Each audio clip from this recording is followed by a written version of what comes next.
The following program is video supplemental instruction.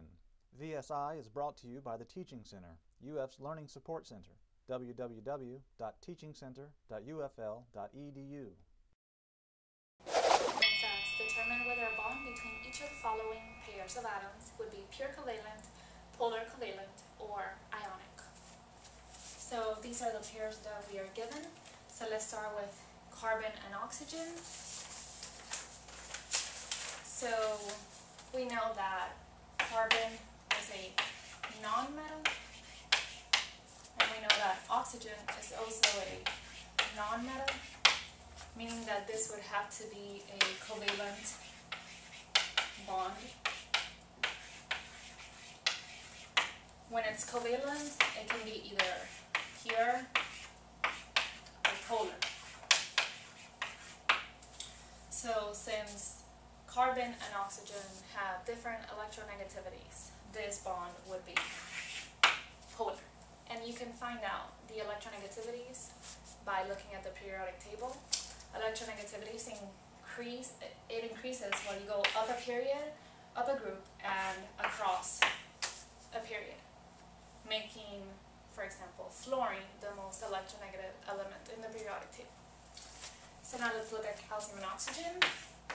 This is a metal, and oxygen is a non-metal, which makes this an ionic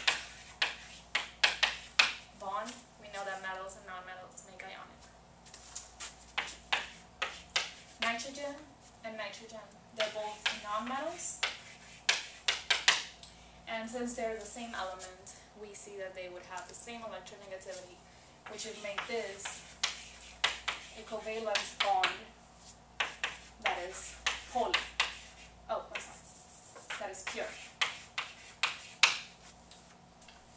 And then we have phosphorus and chlorine. Phosphorus is a non-metal, chlorine is a non-metal, which would make this covalent.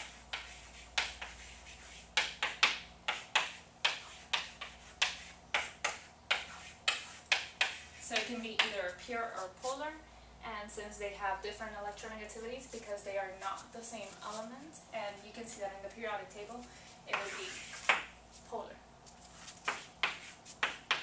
Potassium, we know it's a metal, and bromine is a non-metal, which would make this a positive charged element with a negatively charged element, which would be ionic.